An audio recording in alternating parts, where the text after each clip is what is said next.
Hello YouTube family, good morning, જય માતાજી। આજના નવા બ્લોગમાં તમારું સ્વાગત છે। આજનો નવો બ્લોગ જો આપણે ડાય બાપાનામાં પાણી ચાલુ કર્યું છે।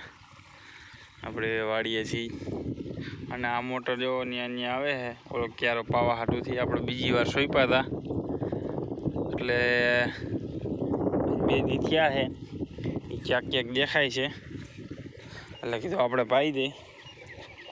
જો અહીંયા તૂટી ગયો, આપણે પેલા હાંધી લે એટલે ઉપાધિ નહીં। આપણે જો ડાયા બાપાને અહીંયા પી ગયું હતું, પછી વાઘ બાપાનામાં જો ચાલુ કરી દીધું છે, એટલું તો પી ગયું।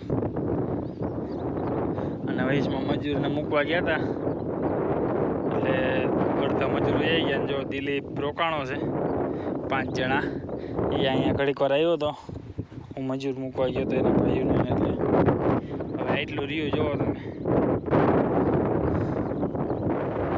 આપણે તેથી રાતે વાર્યું હતું અને આજે વાદળા બહુ ખાટા થઈ ગયા છે। હવે એવું લાગે કે વરસાદ થઈ જાય। વરસાદ થઈ જાય તો સારું। બધા જો આ પારા બાંધીને મૂકી દીધા છે, આ બાજુ ખેતરમાં, ઓલી બાજુ ખેતરમાં।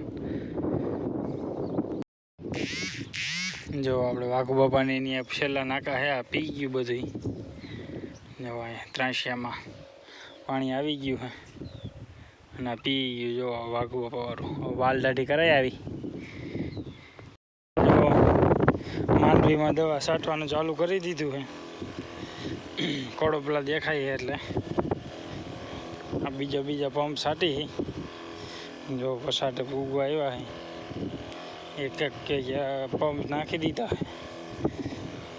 સ્ટોમ્પ અને અગ્નિ 24 કલાક વાળી છાંટી દીધી છે। જો આપણે કાલ પછી માંડવીમાં પાણી ચાલુ કરવું હોય।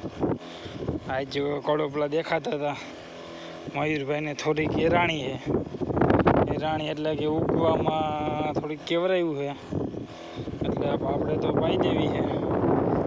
પછાટે છે, 2 જણા લેતા આવી, એક આમ સાથે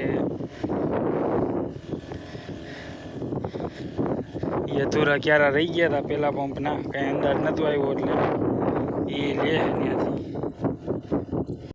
જો આપણે સહેલા ક્યારા લેતા જઈએ છીએ, ઉથલ મારવાની છે, લાગી જાય તો।